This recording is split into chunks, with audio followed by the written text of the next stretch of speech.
Dear colleagues, our next item is a public hearing on the protection of undersea cables in the Baltic Sea.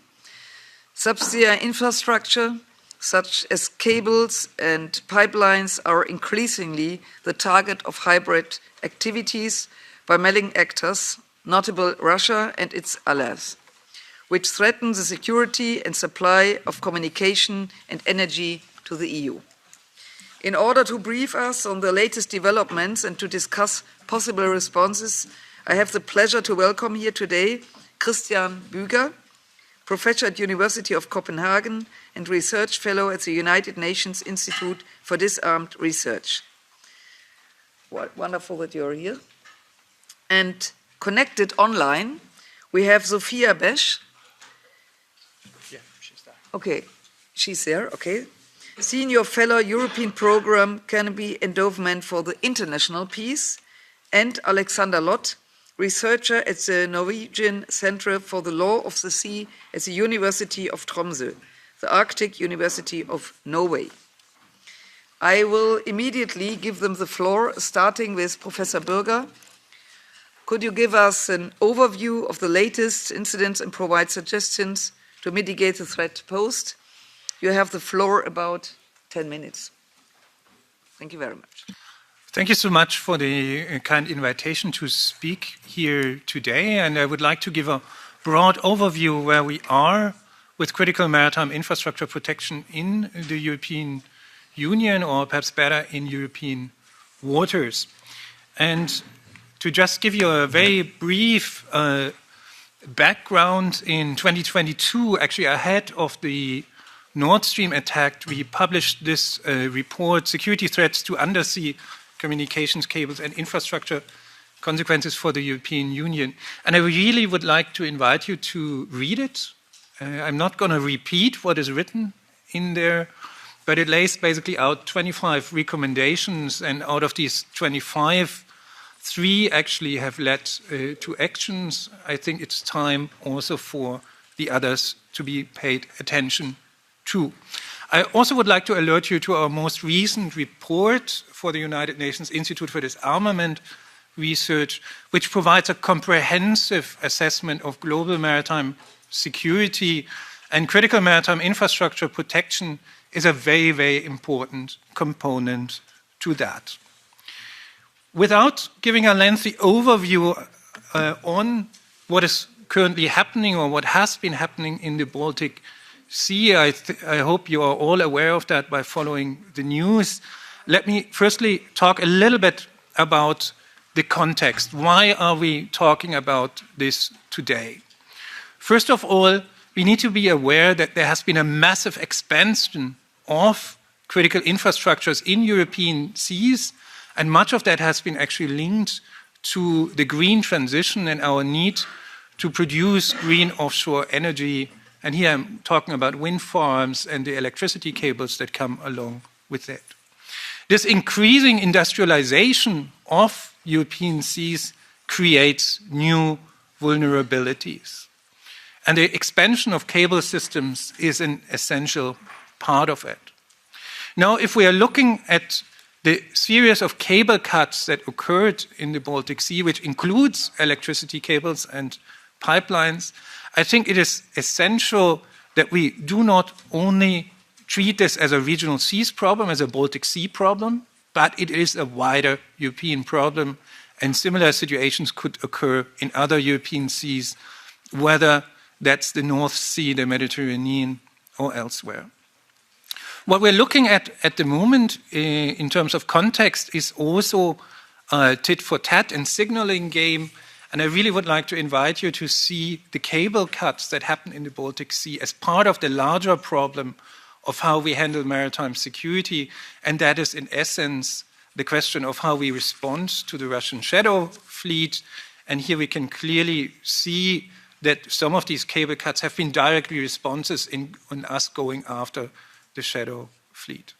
What we're looking at are also incidents which will always be in the gray zone, where it will be very, very difficult to establish whether it actually was an accident or whether it was an act of sabotage.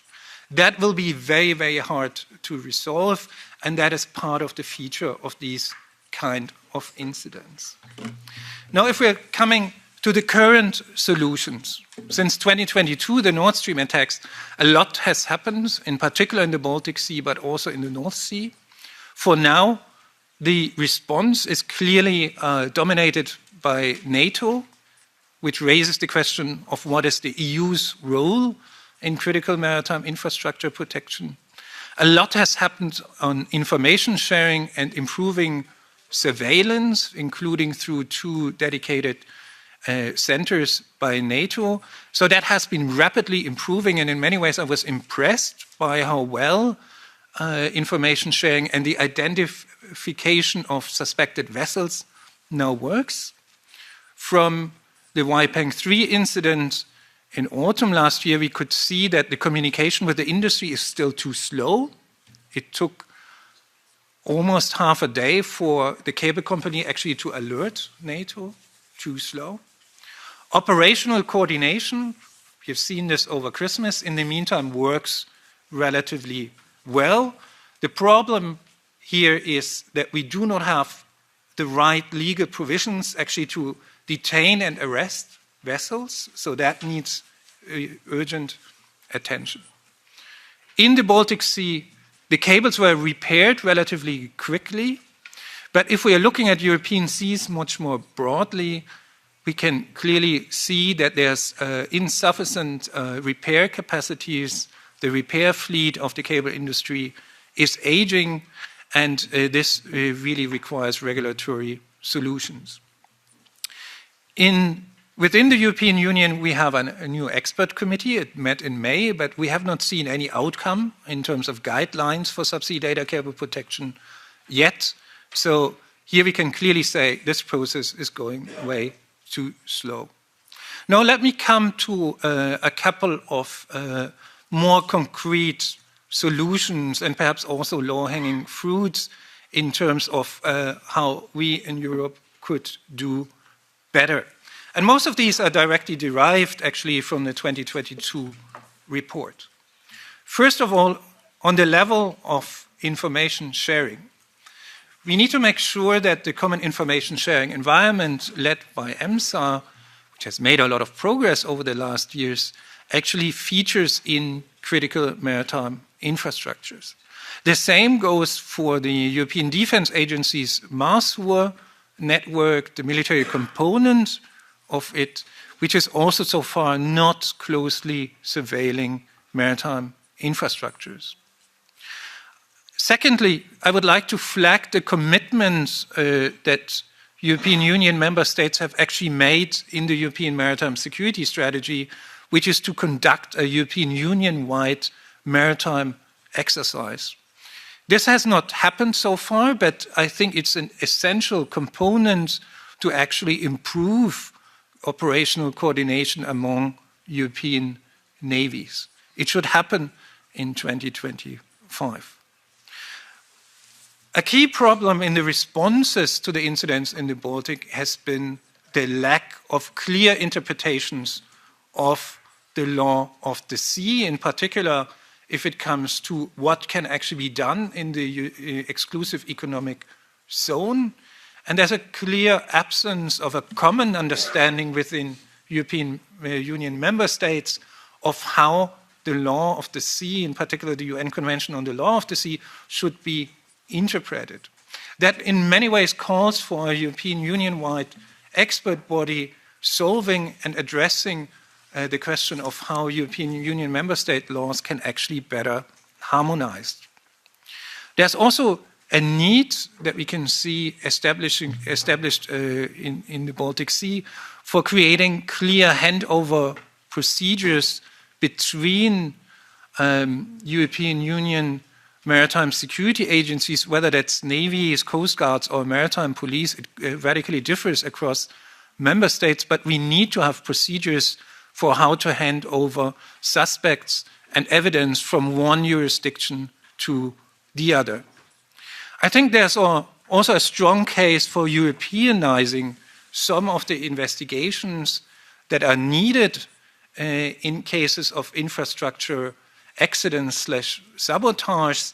And in many ways, this calls for creating dedicated investigative teams within the European maritime security agencies, and this in particular calls for actions from Frontex, which is after all the European Coast Guard agency, let's not forget that, as well as the European Maritime Safety Agency.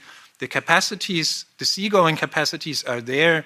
In many ways, what we would need is a dedicated investigative team that could fly in, inspect the accident instantly, and could issue a European report. Last but not least, and I'm coming to the end here, I would also flag the importance of the European External Action Service and the diplomatic process that is required to protect cables. We have a new expert body in the International Telecommunication Union that requires support from Europe, and there are also certain opportunities to flag and discuss the topic at United Nations level, which includes the UN Security Council, but also the UN General Assembly, for instance, for the last 5 to 7 years, has been frequently called for better cable protection. Europe is connected to other countries through these cables, and this is why it's of essence not to think about it as an internal problem, but also as a global problem. These are my concrete recommendations, low-hanging fruits in many ways, and I thank you very much for your attention and look forward to your questions. Thank you very much. Now over to Dr. Besch, who is joining us online. We would like to hear more from you about the vulnerabilities of the EU subsea infrastructure network and ways these vulnerabilities are exploited by hybrid activities. You have the floor also about for 10 minutes, and welcome, and now we could see you. Please. Wonderful. Thank you very much for the invitation, and good morning from Washington, D.C. I hope you can see and hear me all right. Now, in my remarks, I want to focus on responses, and I want to start by saying that it is clear to me that the last 2 years have obviously been a crash course for European authorities on how to protect their subsea cables and pipelines, and I think we have seen a significant professionalization of the responses. Most recently, I think the Nordic-Baltic responses have been really exemplary in many ways, and in this sense, I think we can start considering the Baltic Sea region as a bit of a laboratory that will be able to export lessons learned to other operational theaters, whether that is in the High North or in the Indo-Pacific. That said, the consensus among defense officials we spoke to from the region in recent months was their worry that the worst is yet to come with these attacks and incidents on subsea cables. And of course, there are some gaps and challenges still in how we can best respond to and protect against these incidents. Most military and government officials, I think, are very aware of these. These are difficult questions to solve, and often there are no easy answers. So I'm going to structure my comments around the sort of well-established strands of any response to hybrid warfare, namely attribution, deterrence, and resilience, and focus specifically on deterrence and resilience, where I see most open potential, if you want, for the EU to contribute added value. So starting with deterrence, and specifically deterrence by punishment, I want to acknowledge at the outset that punishment in this field, of course, is difficult because attributing actions and proving intentionality is difficult. European leaders are right, I think, not to lower their standards for public attribution, and they are right to want to avoid the trap of attributing a hostile measure to a state actor without having committed to seeing through a response. Attribution without retribution makes European leaders weak and out of control, which is, again, the original goal of hybrid attacks. But the fact that attribution is hard does not change the fact that Europe has to act to deter potential attackers. So the first point I want to make here, and this will not come as news to anyone who has followed the responses to recent incidents, is that our legal framework is insufficient. Professor Büger already mentioned this. Under the United Nations Law of the Sea, coastal states have jurisdiction to arrest vessels that are suspected of damaging undersea infrastructure in their territorial waters, beyond their territorial waters in states' exclusive economic zones and on the high seas, criminal jurisdiction for intentional subsea cable damage is reserved for a ship's flag state and not the state or states connected to the damaged cables. And only the 1884 Convention for Protection of Submarine Cables, of which several European states are not signatories, allows warships the ability to board a vessel suspected of intentionally damaging a cable outside of territorial waters, and even in this case, jurisdiction for punishing that damage still remains with the ship's flag state. Now, we did coordinate our remarks a little, and I will leave it to Dr. Lott to get into the weeds on options for legal innovation here. But I do want to make the case that some deterrence by punishment options are available to European member states already if they want to use them. First, I think the EU should prompt all coastal states to review their domestic laws and regulations and update where necessary to ensure that subsea cables, landing stations are, one, identified as critical infrastructure, and that both intentional and accidental damage to subsea cables in their territorial waters is associated with legal repercussions. This is against the background, of course, that crews claim accidental damage by arguing, for example, that they didn't notice their anchor dragging for miles. That should not matter. Negligence has to have consequences too. Second, I think Europeans could also exert more pressure on any flag state of vessels damaging critical European infrastructure. So, for instance, the EU could impose economic costs, such as making access to EU maritime infrastructure projects conditional on zero involvement in damaging European subsea infrastructure. And I think any EU legal expert body, I support this suggestion by Professor Büger, should of course be set up to cooperate closely with the NATO legal expert body that has just been set up a couple of weeks ago. Moving on to deterrence by denial, so the implementation of operational obstacles that can act as straightforward constraint. I'll be brief here. The obvious path is to enhance surveillance and monitoring. As you know, NATO and the Joint Expeditionary Force, JEF, have already both coordinated military monitoring and surveillance missions, which rely in part on US software platforms for big data analysis. The EU should invest in joint research and development of technologies that can help with underwater surveillance, like drones, like advanced sensors.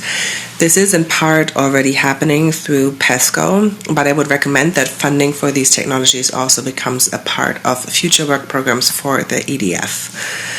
And in this context, I want to talk briefly also about the need to deconflict collaboration with subsea infrastructure operators, telecoms companies, but also tech giants like Microsoft, Google, Meta, Amazon. I think it's a cliche almost in this space to recommend closer cooperation with the private sector, but it is worth thinking through why private companies might be disincentivized to share data with governments or institutions. In part, that is down to the reputational cost that comes with sharing data on cable breaks, and there can be a conflict of interest here at a time when government actors are often keen to call out sabotage. So collaboration from the private sector requires, I think, an incentive structure that can guarantee secure and private data sharing and really the building up of trust in this space. Now, moving on to resilience, I think the most effective signal to send to Moscow or any other disruptor in this space is that their sabotage actions are ultimately ineffectual. And I see two areas where the EU can usefully intervene here. The first is on bounce-back resilience, so in other words, repair. As many of you will know, and as Professor Büger already mentioned, the global repair fleet is small, it's aging, it's nearly exclusively in the hands of the private sector. Many repair ships also lay cables, and laying is more profitable than repair, which influences how resources get allocated. And of the limited number of repair ships that exist, many are not able to service heavier power cables. So the United States has established a cable security fleet where 2 private repair vessels are available to service cables connected to the United States during emergencies. And we have argued in the past that the EU should adopt a similar approach. Brussels could, like the US, partner with one of Europe's cable industry leaders to guarantee a certain number of repair vessels are available to service European data cables, power cables in crisis scenarios. I understand that conversations to this end are now beginning, which I think is great. This would be useful not just in the European theater, but also, for instance, in the Indo-Pacific, where the US, some of Europe's allies, have expressed concerns over Chinese repair ships. In a theater like that, where the conversation on subsea cables has become very, very securitized, and where many of our allies feel trapped in the great power competition between the US and China, I think the EU support to help increase resilience could be seen as very, very helpful. And then finally, the second area where the EU can usefully intervene in the context of resilience is on redundancies. So when we're talking about fiber optic cables, Europeans are fortunate in many cases to be able to rely on many redundancies so that isolated cable cuts rarely have significant impacts on the public because data can be rerouted. But of course, that does not protect against a coordinated act of sabotage against several cables at the same time. There are several choke points, particularly in European island states, that could easily be disrupted this way. We just saw a couple of weeks ago Iceland exercising that worst case scenario. As you know, Europeans are already jointly funding new projects to increase the number of available redundancies to the EU. In this context, I would recommend that EU funding for cable projects under the Connecting Europe facility digital is maximized for geopolitical relevance. So the CEF already ensures that all beneficiaries of its grants are EU-controlled entities, and the cables deployed are built with secure technology, which is excellent. But in the most recent CEF digital call for proposals, even though applicants are encouraged to demonstrate that their project has geostrategic importance, these projects are not evaluated on that merit. And so far, each year, more projects are funded without significant increases in total money allocated. So it would make sense for those evaluating the proposals, I think, to focus on a select number of strategically important projects. For example, the EU could choose to prioritize subsea cable construction projects in the Arctic as a rapidly emerging strategic region. We've already allocated some funding to separate Arctic cable projects, but I think more can be done, including support for cable laying and repair ships with ice-breaking capabilities. That is certainly a focus here in Washington. So with that, I hope there were some suggestions there that were sufficiently concrete and actionable, and I'll end here and look forward to your questions. Thank you very much. Thank you very much. In Washington, it's 6 o'clock in the morning, so thank you really that you join us. So thank you. And now finally, Dr. Lott, who is also with us online. Could you elaborate on the different legal challenges related to the jurisdiction and ownership of undersea cables, but also the ownership of suspected vessels that could limit our ability to respond to demands by hybrid activities? You also have the floor for 10 minutes. And we could see you also. That's perfect. Dear members of the committee and audience, co-panelists, thank you for your invitation to join this important hearing. Slide 2, please. The incidents in the Baltic Sea in the past 14 months all involved a foreign commercial ship abusing its right to anchor in the exclusive economic zone under the freedom of navigation. The absence of a clear European rulebook on naval operations creates legal uncertainty for responding to such incidents. But the Baltic Sea coastal states are considering avenues for increasing the legal resilience of their critical infrastructure in the exclusive economic zone. For example, Poland amended its law on the protection of seaports and shipping, and the Estonian government has prepared amendments to the Penal Code, the Estonian Defence Forces Organization Act, and the EZ Act. Next slide. In these cases, the aim is to reduce the current sharp distinction, especially in law enforcement acts, in relation to maritime areas within and beyond the outer limit of the territorial sea. This enables the coastal state to make better use of jurisdictional grey zones under international law in time-critical situations. Still, legally speaking, the question remains about whether the coastal state can board, inspect, and seize a commercial ship in the EEZ if it damages the coastal state's critical offshore infrastructure. In my view, even under current international law, the answer to this question is positive. But there are important caveats. Most importantly, the right of interdiction is much more complex in relation to cable cuts, since they do not cause environmental pollution, unlike pipeline ruptures. Next slide. In this context, we should be open to the idea of progressive development or reinterpretation of the Law of the Sea Convention. For example, universal jurisdiction has been granted over piracy and unauthorized broadcasting on the high seas and the exclusive economic zone. Now, could a reinterpretation of Article 113 of the UNCLOS provide such grounds also in respect of ships suspected of damaging submarine pipelines and cables outside the territorial sea? Or could the EU take the initiative to develop new treaty law to explicitly grant such universal enforcement jurisdiction? In addition, the Danish, New Zealand's, and Australian legislation seem to signal that, in principle, it is possible to establish safety zones around submarine cables and pipelines, also in the exclusive economic zone. Safety zones do not impede on the navigation of ships not suspected of damaging critical offshore infrastructure. Yet, according to the common view, including, for example, Norway's, this practice is not supported by the UNCLOS. If we accept that safety zones cannot be established around cross-border submarine cables in the EEZ under the UNCLOS, then we need to look for a complementary legal basis that would enable to board foreign flagged ships. Such, though much more limited legal basis, might stem from customary international law of the plea of necessity, or from Article 10 of the 1884 Paris Convention. For example, the United States considers that the said provision forms part of customary international law. Now, would the EU be interested in adopting a similar position?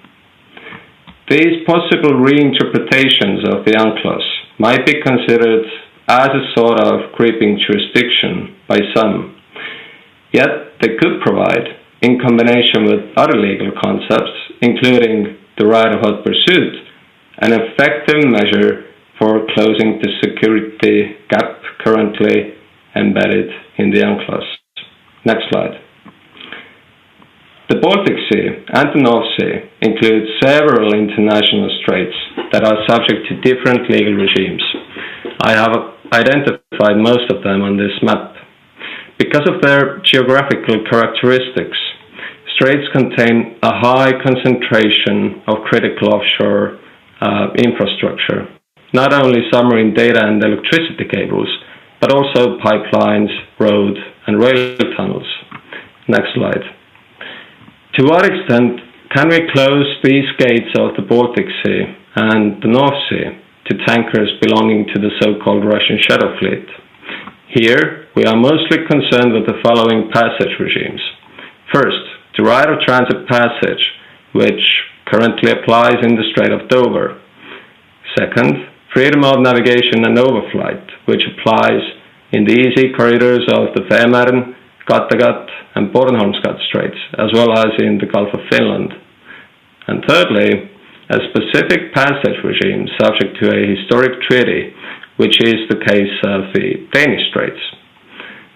Now, it is difficult for me to believe that Denmark would not take any measures against a foreign ship if its passage through the Danish Straits proper were prejudicial to the peace, good order, or security of Denmark within the meaning of Article 19, Section 1 of the UNCLOS. Should we allow a ship suspected of conducting a hybrid operation against a Danish ally to freely transit through the Danish territorial sea in the Great Belt or Öresund? Would it not pose a threat to the numerous objects of critical offshore infrastructure located therein? Ultimately, though, any enforcement measures pursuant to this line of argumentation would depend on the progressive interpretation of the 1857 Copenhagen Convention in the context of the development of the international law of the sea, including the regime of straits in the 20th century. Next slide. In any event, the Great Belt and Öresund are not the only straits that commercial ships need to use on their long journey to or from the Russian Baltic Sea ports. So let's have a quick look at the legal regime of the other choke points in the area. The southern Baltic Strait states Denmark, Sweden, and Germany have established easy corridors, so to say, artificially, by way of limiting, under their domestic law, the outer extent of their territorial sea in the Kattegat and Femern Straits, as well as in Bornholmsgat. Those straits would be otherwise located entirely within the limits of the territorial sea of the coastal states. An easy corridor has been also established by Finland and Estonia in the Gulf of Finland. Next slide. This raises the question if the abolishment of an easy corridor in an international strait would increase the range of enforcement measures that a Baltic Sea coastal state could adopt against the environmental threats posed by the Russian shadow fleet, including the submarine cables. If the easy corridors would be abolished, then navigation through these straits would not be subject of the right of innocent passage. Instead, the right of transit passage would apply. This would bring about significant negative consequences to the coastal state. But, on the other hand, it would also increase the coastal state's enforcement rights in the area against foreign flag ships. For example, the question arises as to whether a right of interdiction exists in relation to the Russian shadow fleet in straits subject to the regime of transit passage. In my view, the answer is affirmative. This concerns currently the Strait of Dover, but potentially also the other Baltic straits that include this, so to say, artificially easy corridor. Next slide, please. According to Article 233 of the UNCLOS, it is not a precondition for taking enforcement measures against a foreign ship in transit passage that an environmental damage has already occurred. By contrast, absent of the oil spill or gas leakage, it appears that this is not possible under Article 220 of the UNCLOS that is applicable in the EEZ. So the wording of Article 233 is much more flexible than that of Article 220. It seems to me that should an EEZ corridor be abolished in a strait, then under Article 233 of the UNCLOS, the coastal state may board, inspect, and, if necessary, seize a foreign ship caught dragging its anchor if it threatens to, for example, damage the Baltic Connector pipeline. There is no clear time limit set for preventive action, so it is possible to respond in a timely manner, thereby also preventing cable cuts in, for example, the Gulf of Finland. In addition, it should be noted that in 2005, the International Maritime Organization recognized both the Baltic Sea as well as the Torres Strait as particularly sensitive sea areas. In this context, I would raise a question that has not been discussed so far at all. In the rather unlikely event of the potential abolishment of the EEZ corridor in the Gulf of Finland, could Estonia and Finland follow the example of Australia that established a compulsory pilotage in the Torres Strait? Practically speaking, the previous maritime casualties, severe winter navigation conditions, and dense maritime traffic in the Gulf of Finland point to the direction that there would be some merit in such a proposal. Next slide. However, the establishment of compulsory pilotage in the Gulf of Finland would have to be preceded by the abolishment of the EEZ corridor in the area. This would create new opportunities for conducting hybrid operations against Estonia and Finland. The compulsory pilotage would also have to be approved first by the IMO. For a number of reasons, this is somewhat unlikely to happen. Yet, at least in theory, by way of implementing compulsory pilotage, Estonia and Finland could essentially avoid the anchor dragging of foreign flagships in the Gulf of Finland. In essence, the current extensive NATO as well as national naval operations in the area could be replaced with a piloted mission.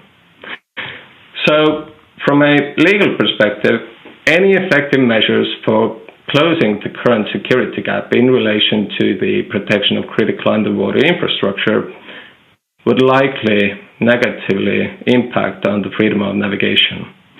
This seems to be the price states would have to pay for safeguarding the underwater choke points of the internet and energy transportation outside the limits of the territorial sea. Recognizing the coastal state's right of interdiction, that is, in relation to a ship that is caught red-handed in the EEZ for the damage caused to underwater infrastructure and for preventing further destruction of cables and pipelines, is necessary to respond to the challenges posed by hybrid warfare at sea. Thank you. Thank you very much. I will now give the floor to members for a first round of questions, starting with the coordinators for 2 minutes, please. Nicolas. Thank you very much, Madam Chair, and thank you very much for the complete insight into the issue in this public hearing, which is very interesting indeed. I think that one of the main worries concerning the surveillance of the undersea cable is they need to be sure that it is a sabotage or it's not an accident or an incident. I mean, that there is intentionality, obviously. And that's where we come to the attribution of responsibility. And here, in order to keep our credibility, we have to be 100% sure that we name and shame the responsible and no other. We have been seeing now in the press in the last weeks that we have name and shame the shadow fleet of Russia, even Chinese operating in the Baltic Sea and the waters. Apparently, it was not totally sure there was an incident or not. I think that here we have to be extremely serious in order not to lose credibility. We cannot fail in the attribution of responsibilities. And for that, I think that we need at least 3 things. The first thing is that we have to ask ourselves if we have enough cutting technology in order to underwater surveillance. And obviously here we have to cooperate with the private enterprise and to do it in a better way. The second point is that once we have this cutting-edge technology, the exchange of information among member states. And here again, I think that here we have to make an effort in order to streamline, to accelerate the exchange of information, because we arrive always late in these cases. How we can improve this exchange of information is a point of reflection. And the third point is to go public or not. It is politically interesting to go public and to name and shame, or not doing it. And if we do it, how to do it collectively or individually. And it's something that it is a political matter, obviously. And finally, last but not least, to increase our cooperation with the US fleet of surveillance and to try to carry out joint drills with the US in this particular field. Thank you very much. Thank you very much, Tobias. Thank you very much also from my end to the experts. I'm very glad that this is becoming a more important topic here. In my previous life, I was a career diplomat and in my last posting responsible as a desk officer for the Baltic countries and the Baltic region. So I'm very glad that this is now becoming a higher priority, which brings me immediately to the question, and that is one of attribution, resilience, and ultimately also threat perception, because in some ways you've pointed to a dilemma we face with, on the one hand, we need to be very, very clear when it comes to attribution, when it comes to then consequences. But on the other hand, and we need to be careful with that, and we might even want to have a certain level of ambiguity when we talk to those perpetrating it, if we talk about it in diplomatic, geopolitical ways. But I think on the other hand, we have the challenge of social resilience, and also the challenge of how do we show to our populations first that we are aware of the threat, and second, that we are acting against the threat. And I think there is a strong perception in the population that there's uncertainty because we have information going both ways. Is this actually sabotage? Should we call it sabotage? And if so, what can be done about it? And I'd be very intrigued to hear your view to what extent, and I know it's also different for members of parliament as, for instance, for representatives of state. Is it useful if we call it what it is, sabotage? Or do you think their ambiguity would be better as well? And then the second question is, what can we do? And there very concretely, one of the actions that we have often called for are concrete sanctions, for instance, against the Russian shadow fleet. Is that something that is actually an appropriate response? Does it show effect? Because on the other hand, you said they were actually responding, or some of the attacks were actually responses to that. Is that a good sign or a bad sign, very concretely? Thank you. Thank you very much. Pierre Romain. Merci beaucoup. Je voudrais poser. Thank you very much. I'd like to ask a question in French, if I may. Thank you very much for your presentations. I think it really goes beyond the recent events in the Baltic Sea. We're seeing different phenomena come together, legal, economic, military factors. I think your presentations show that more and more, as we see the development of marine infrastructure, whether undersea or not, undersea cables, wind turbines, the different resources you might find underwater, the sea seems to be more and more saturated with human activities, and we have a certain legal vacuum where there's less distinction between what is marine or terrestrial. So that was an initial question to pose you. Do you think we are moving towards a less clear definition of what is marine, what is land-based, and a perhaps more liberal, open definition of access to the sea? And then secondly, leading on from that legal issue, if we look at the Baltic Sea, there is less and less difference between what is civil and what is military. It becomes harder to say what is part of a maritime strategy for activities at sea and what's more naval or military. So my question would be, do you see less distinction there between land and sea? Thank you. Thank you very much. Rainis.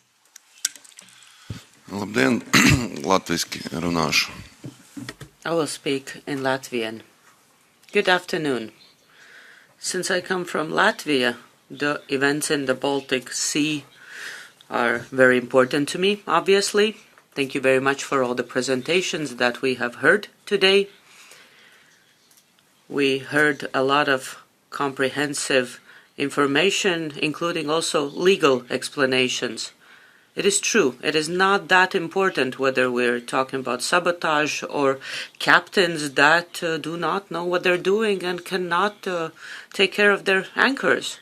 But it is very clear that our reaction, our action, both if we invest into surveillance and follow up, it is true that our hands are tied due to the law of the sea. There are many things that need to be done, so I would just like to thank you once again for explaining the situation, for being precise, and coming up with proposals on what we could do and what we should do.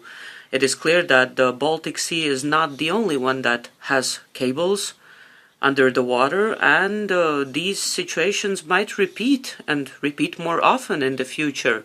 So it is clear to me that without proper changes in the law of the sea and the regulations, we need to allow the member states to act.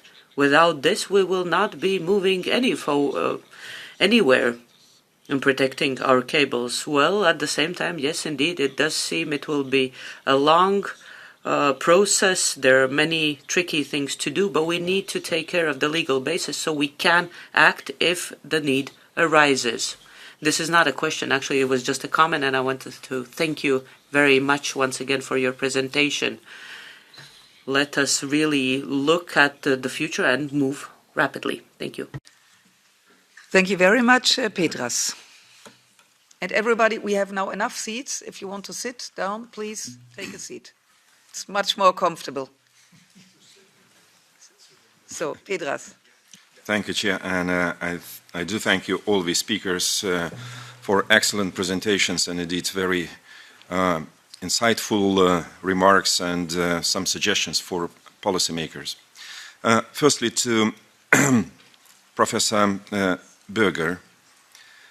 Professor, indeed, the infrastructure for laying down cables and even maintaining and repairing is much in Chinese hands, a lot of Chinese companies. I mean, do you see any tendency for Western partners, to really, for a need to invest more and to get this capacity for building up cables as well as maintenance services, which must be, I guess, more in Western side? Secondly, a second question to you. To what extent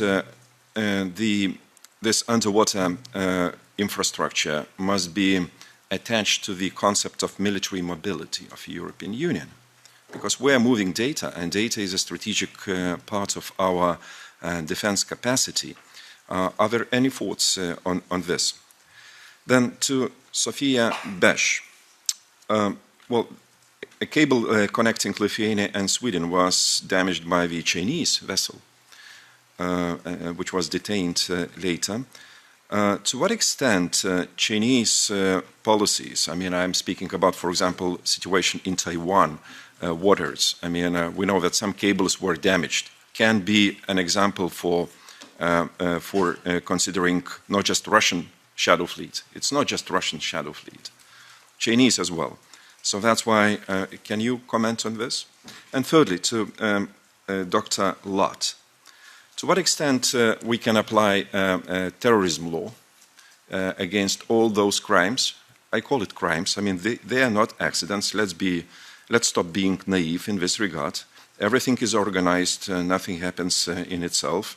And to what extent we can, manage better by law shadow fleet? I'm speaking about the law of the sea. I don't see enough of efforts in this regard. Thank you. Thank you, Petras. And now Willy for the Greens. Thank you very much, and thank you very much for brilliant presentations with a broad range of possibilities to act. I have three questions. One about security zones. It sounds easy. Are there any problems with international law of sea, which makes it difficult to create these security zones, as one question? And once they are established, the big problem is how to control that they are respected. You have some views upon that. About the shadow fleets, what the Finnish did was to board a ship with a helicopter, and the military took control of the ship. Is that possible, or was that on the edge of international law? Could we manage it that way? Does that give some possibilities? Because these shadow fleets are not only giving problems to financing the Russian war, they're also giving problems to a huge environmental catastrophe if something happens. And I think if we could set some good examples, it might be with a great risk that companies were sailing if we could take these ships out. Are there some limitations to international law here? Thank you. Thank you very much. And now for the left, Marina.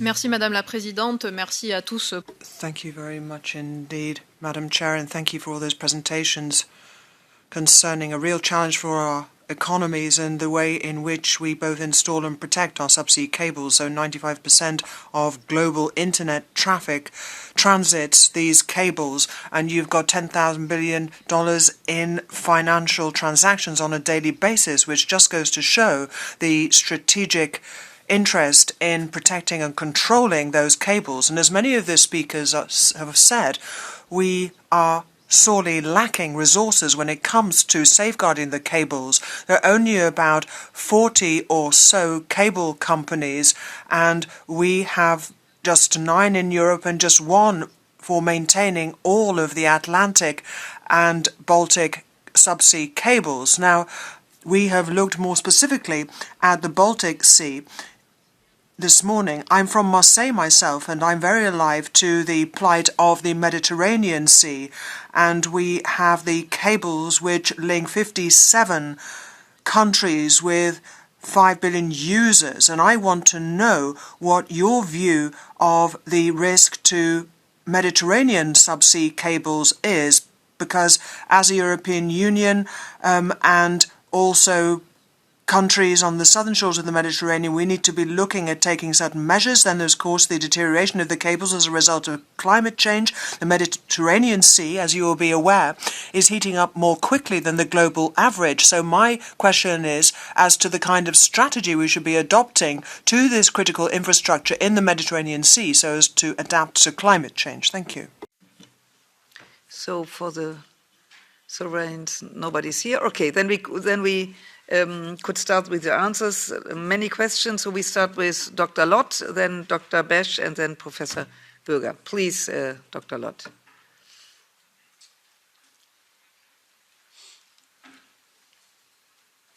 There was a question about to what extent can we apply terrorism law and to what extent we can manage better the Russian shadow fleet under the law of the sea. Well, under the Convention for the Suppression of Unlawful Acts Against Safety of Maritime Navigation... sorry, could you switch on your camera? If it's possible. Yeah, yes. Wonderful to see you. You are not sitting on the moon, that's good. Okay, please.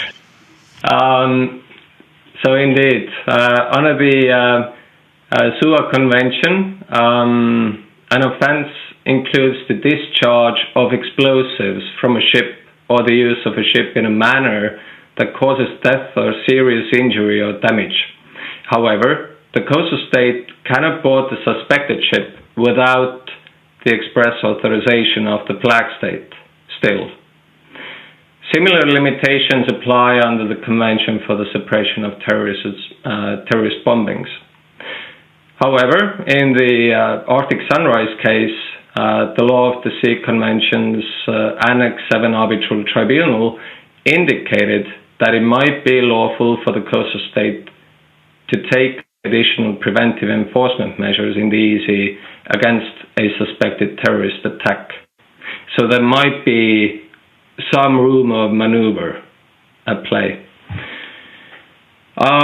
Regarding the challenges posed by the Russian shadow fleet in general under the law of the sea, I'm afraid that the legal framework of the exclusive economic zone under the law of the sea convention does not provide for, let's say, effective measures currently to respond to the challenges posed by these substandard and poorly insured tankers. Because under Article 220 that I referred to in my presentation as well, the, let's say, precondition for the coastal state to take any enforcement measures against such a tanker is that you must already have some sort of environmental pollution, either let's say an oil spill or let's say some sort of gas leakage. You cannot act properly preventively. However,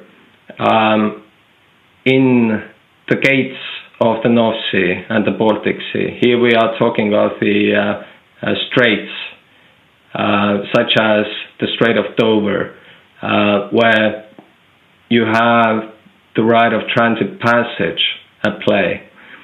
The regime is somewhat different, this legal regime. Under Article 233, the coastal state, either France or the UK, may also take preventive measures in cases where there is no real marine environmental pollution already occurred in the marine environment, but it might occur. So in these cases, for example, the UK might consider taking some sort of enforcement action against a foreign tanker, similar to the Grace 1 incident a few years ago, in the case of which the UK Royal Marines and the Gibraltar law enforcement officials spotted the Grace 1 tanker that was suspected of carrying oil in violation of the EU sanctions regime to Syrian ports.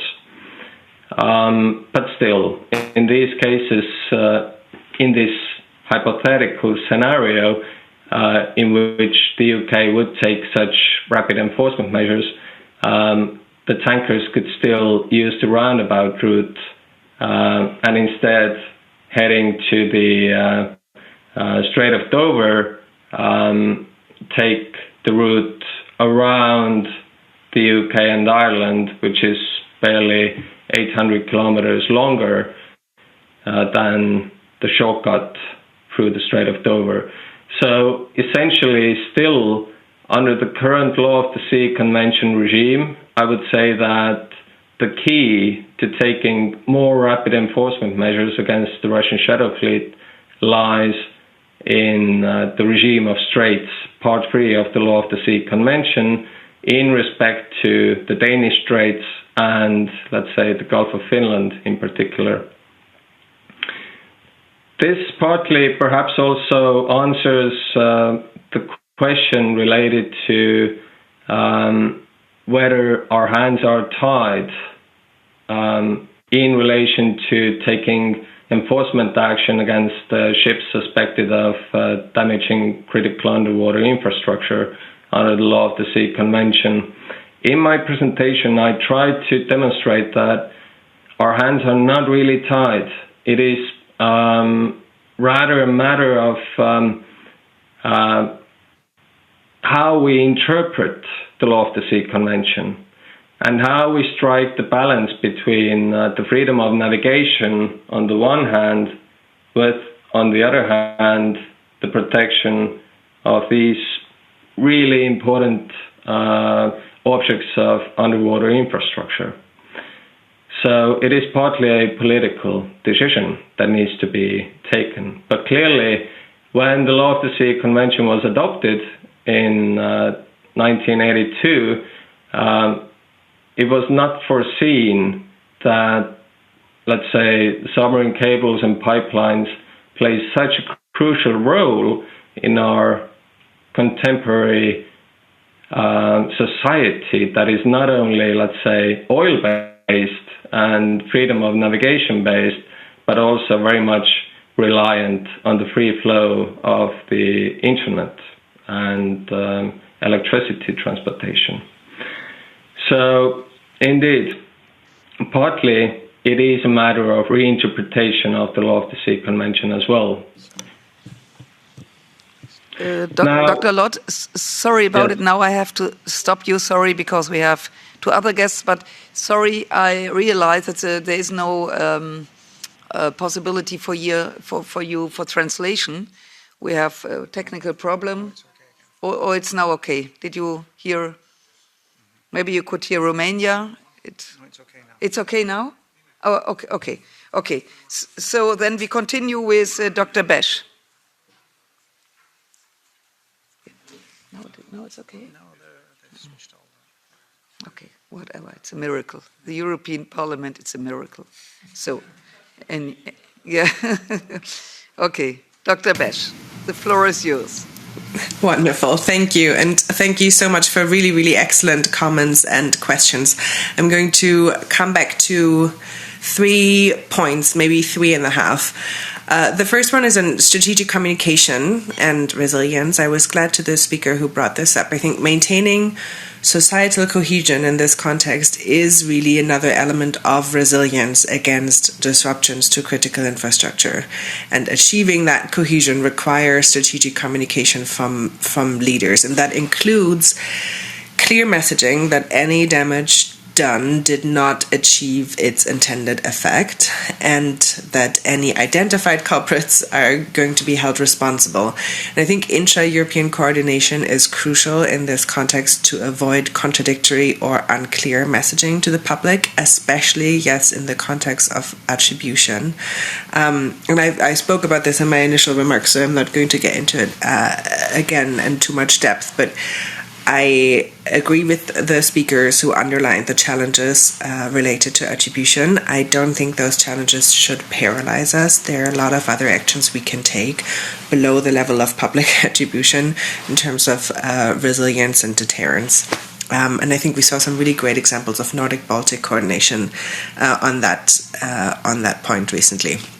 And then on the question of the link with China, again, really glad to the speaker for bringing this up. I think the effects of any measures that are going to be taken by European governments in the Baltic Sea are going to have implications around the world.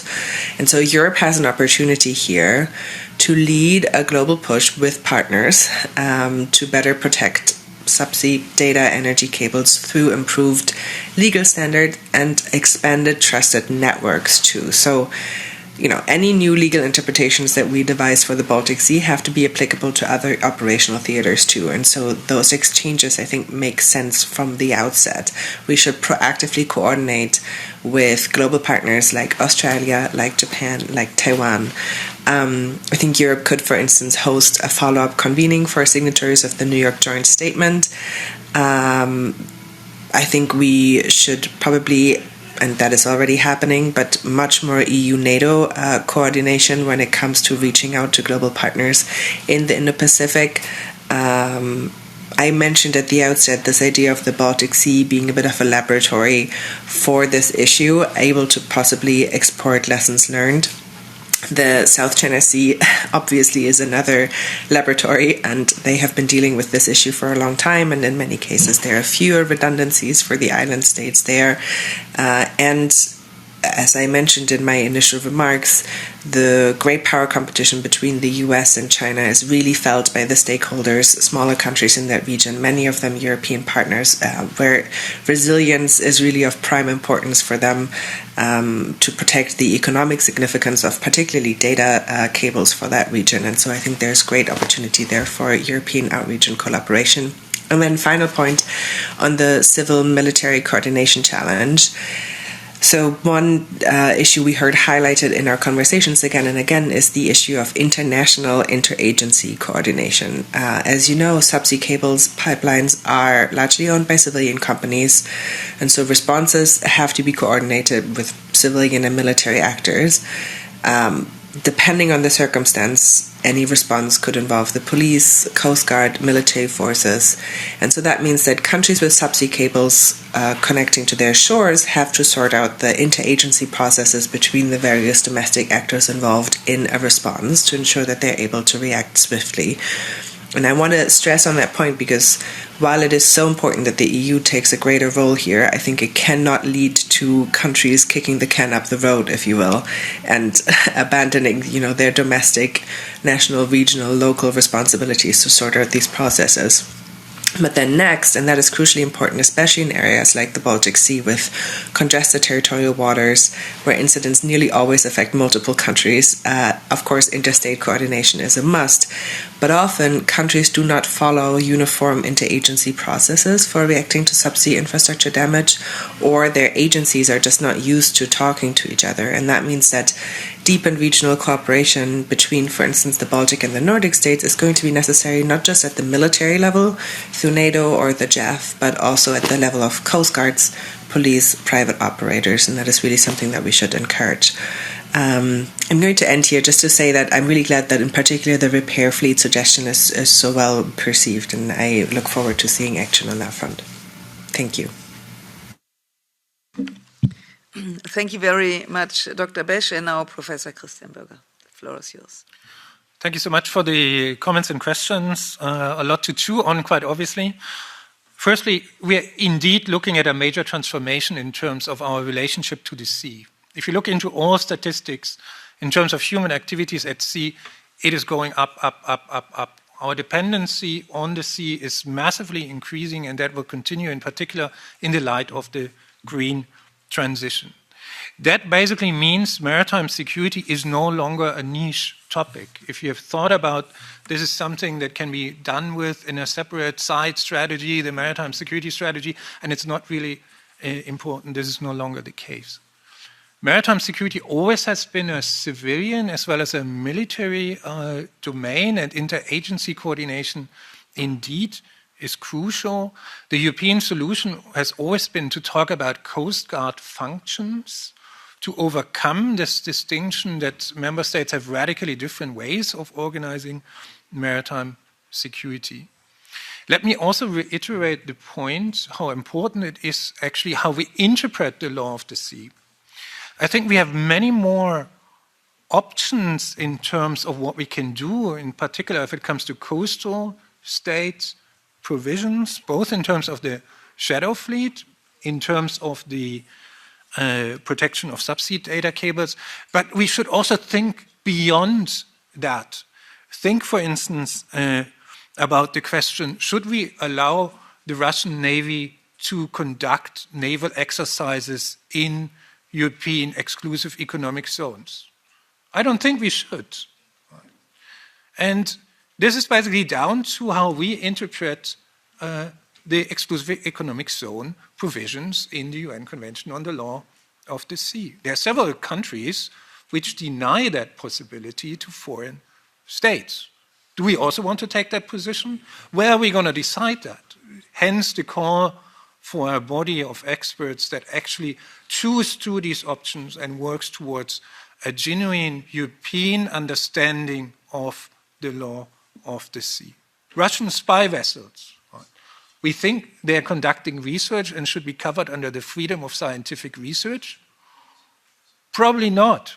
But then we have to say that, and we have to agree as Europeans what our understanding is of what constitutes a research vessel and what not. I agree that much of the harm we are actually talking about is on the level of societies, societal uncertainty. The actual economic damage is quite marginal. And here we have to be really, really cautious, because let's not forget, accidents happen. Cable cuts happen frequently, and they have done so before the Ukraine war, and they will also continue to do so in the future. So we need to be very, very cautious here in terms of how we handle these situations. The solution, again, here is to Europeanize our response. And now we not only need better technologies and better information sharing, identifying what is an accident and what is potentially an act of sabotage requires technical expertise. It's a special subset of investigations. So we need to have this level of expertise on a European level, and ideally it would be hosted in Frontex or EMSA. Lastly, I think it's time that we are also talking not only about the Baltic and the North Sea or the North Atlantic, but also about the Mediterranean and also beyond. Keep in mind the Ruby Mar incident from last year. Houthi rebels shot down a vessel, it was lingering, it cut down major cables connecting India and Europe. Did the European Naval Force, the European Operation Aspides, respond to that? No.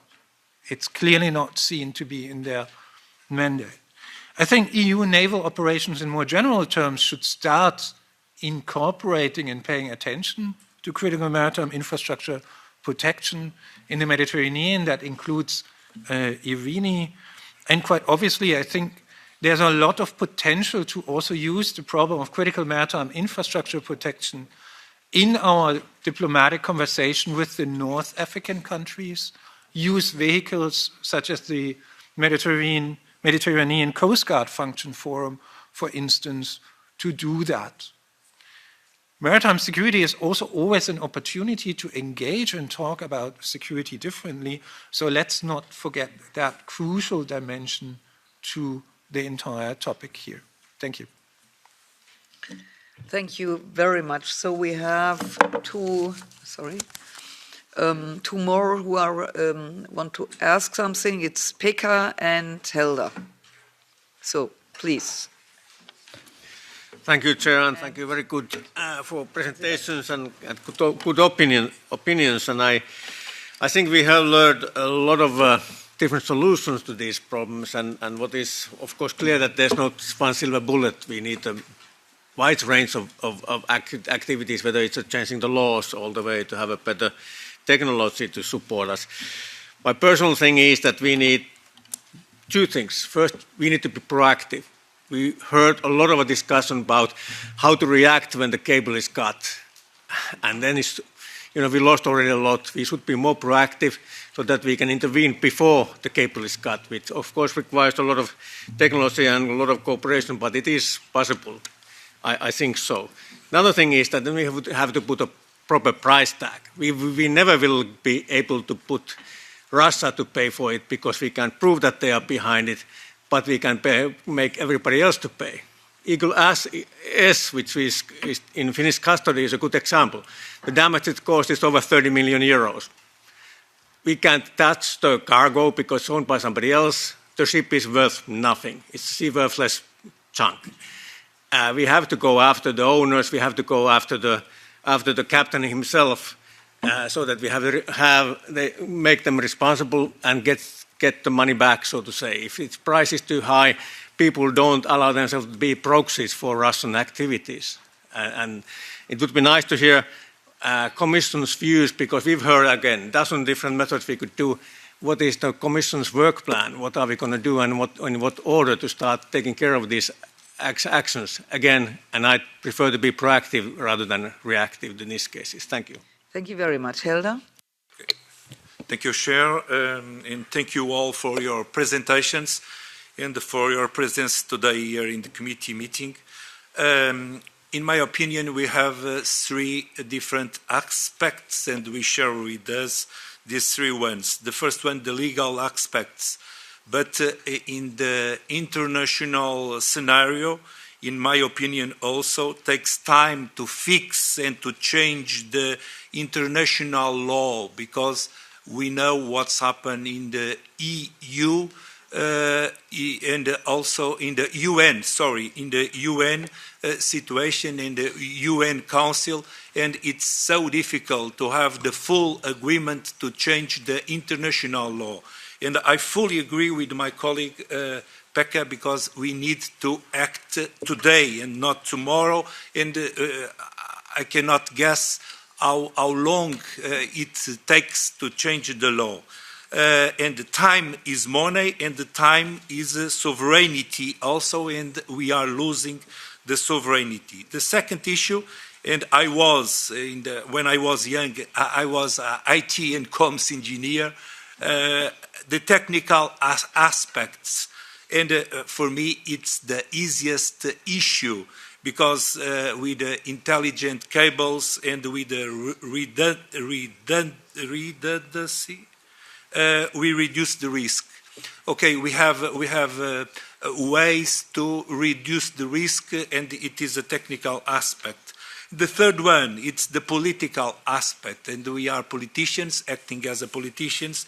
And the first question is, did you support the need to revisit the EU strategy of protection of critical infrastructures and upgrade the requirements? Because now we have this strategy already on the field. And the second one, Chair, how can the common and the defense policy, I mean the CSDP, be leveraged to Sorry, we have a lot of questions. Sorry to interrupt you. We have another questions and no. Okay.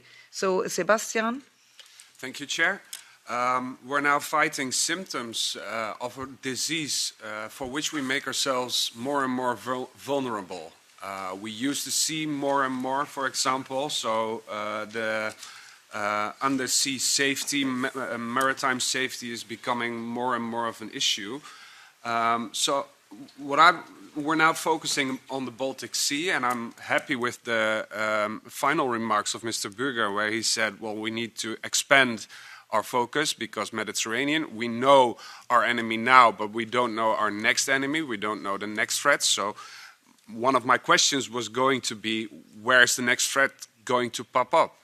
Because we don't know at this moment. And can we do more in prevention-wise? And I know I'm approaching this a little bit too simplistic maybe, but if one of the problems is ships dragging their anchors over the sea floor, why don't we bury our cables on those spots, for example? And there's things like that we could do more through satellite communication or whatever.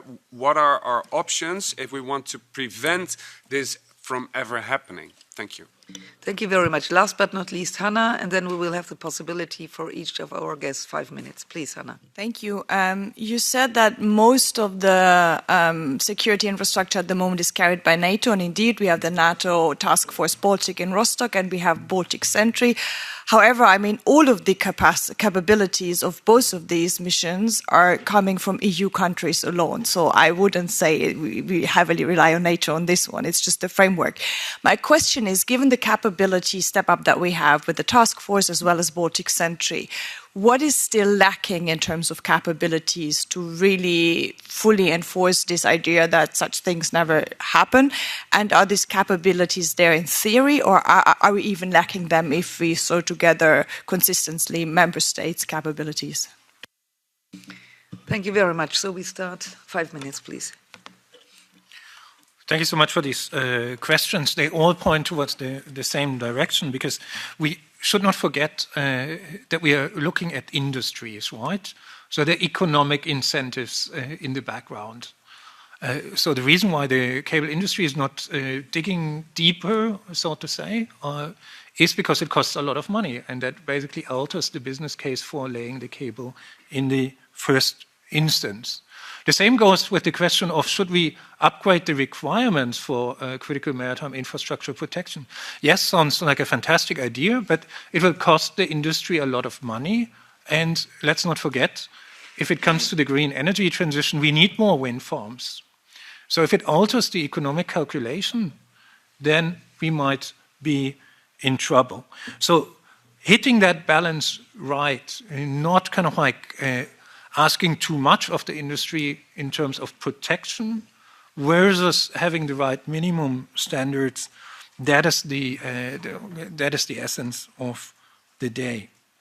In terms of being proactive and adding price tags, we should also not forget the insurance industry in all of that, because part of the solution is also in the requirements that we put on insurance for vessels entering European coastal waters, including exclusive economic zones. If it comes to international law, we don't need to change international law. We just need to change our interpretation of the international law. If this body here today would come out with a statement saying that this committee agrees that navies should no longer be allowed to conduct exercises in exclusive economic zones of European Union member states, that would change the interpretation that many states have right now. And let's not forget that in many ways the dominant understanding of UNCLOS is that of the United States. So we can revisit that, we can ask these questions. What is Europe's understanding of how we should interpret these provisions, including also the conventions by the International Maritime Organization and others? Last point, which capabilities do we actually need? A lot of developments are currently happening on the research and technology side, and that's applaudable. That includes smart cables, new drones, and much of this is actually being funded through the EU's Horizon program. So a lot of good things are underway. I think what we need in terms of capabilities is legal capabilities and investigative teams, criminal investigations. This is where we're falling short, and this is also what are the big lessons from the last couple of months in the Baltic Sea. We do not have the right way of handing over suspects. The majority of countries do not have criminal provisions for any kind of damages, and so on. So this is really what we need to start thinking about. And let me reiterate that again. We have the European Coast Guard Agency. We have the European Maritime Safety Agency. Where are they in this picture? And do we really want to accept that these agencies are reluctant to engage with the topic? I don't think so. They are maritime security agencies for the European Union, and in that sense, they should play a significant role in this. Clear words. Thank you very much. Dr. Besch.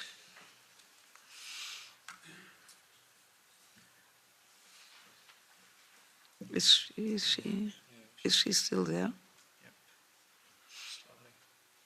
Okay, perfect. Can you hear me? The floor is yours for 5 minutes. Thank you very much. Thank you very much.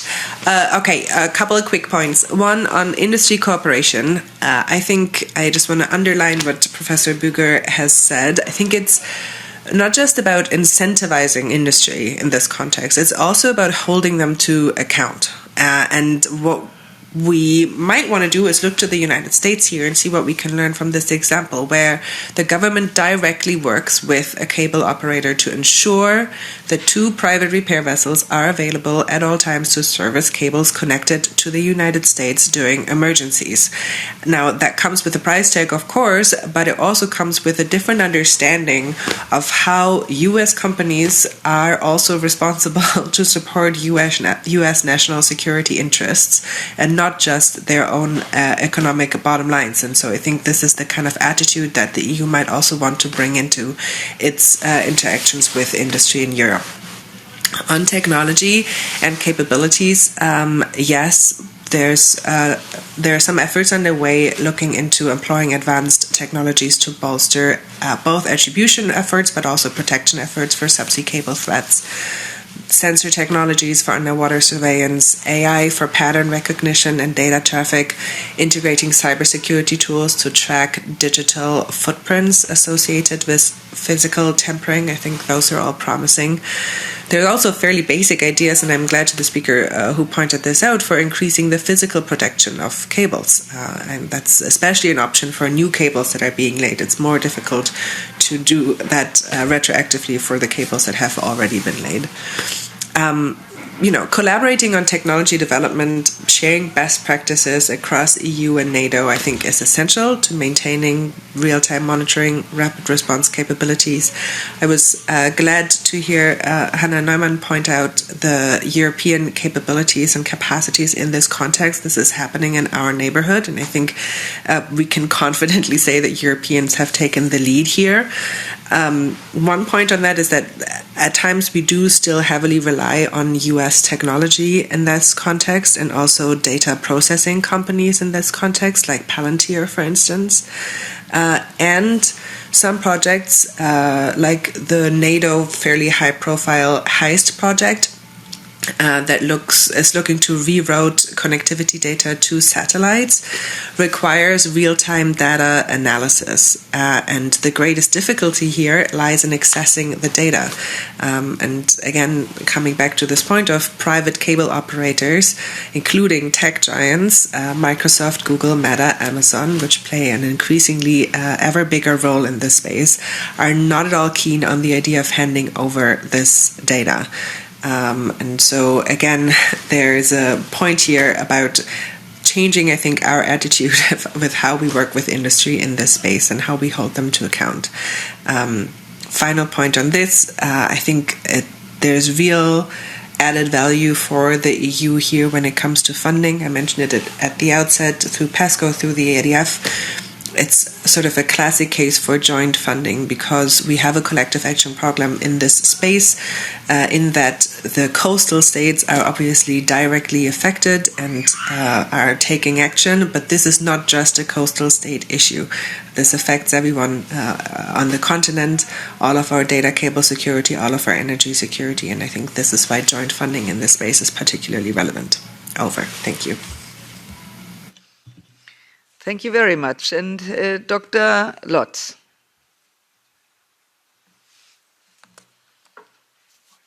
Thank you. Can you see me? No, we can hear you. We Yes, couldn't see you, but now it's okay. Okay. So I completely agree with the speakers who mentioned that we need to take a more broader perspective, not only focus on the Baltic Sea, because clearly... Okay, just a minute. If it's okay for you, we have no possibility to translate it. No interpretation. Okay, everybody speaks English, please. Yes. Okay. So, for example, we all know that, let's say, the highest concentration of critical offshore infrastructure is located in the North Sea, not in the Baltic Sea. Here we are talking of not only submarine cables, but also thousands of kilometers long network of submarine pipelines, underwater tunnels, wind farms, and so on. There was one of the committee members who mentioned that she's from Marseille. In 2022, actually, 3 cables connecting Marseille to Barcelona, to Milan, to Lyon were cut. And of course, in this particular case, also, it was suspected that it was an incident of sabotage. Well, it led to the internet speed between Asia and Europe to be reduced quite significantly because of these 3 cable cuts. Now, there was a question of the price tag. Mr. Tovari asked what should be the price tag for the legal persons if, for example, they cause a cable cut in the exclusive economic zone. Now, the amendments to the penal code of Estonia foresee that the price tag for the legal persons would be 4 billion euros, up to 4 billion euros. This is a very concrete price tag. And this should also, so to say, create some sort of deterrence, right? And here we also need to bear in mind that, of course, within the last 14 months, 3/4 of the Estonian submarine cables were cut in just 2 incidents. That is the Eagle S incident and the Neo Polar Bear incident. In the latest incident, that is the Eagle S incident, the Estonian and Finnish population suffered damage of, let's say, at least a couple of 100 millions of euros. For example, only the damage caused to the Estlink 2 power cable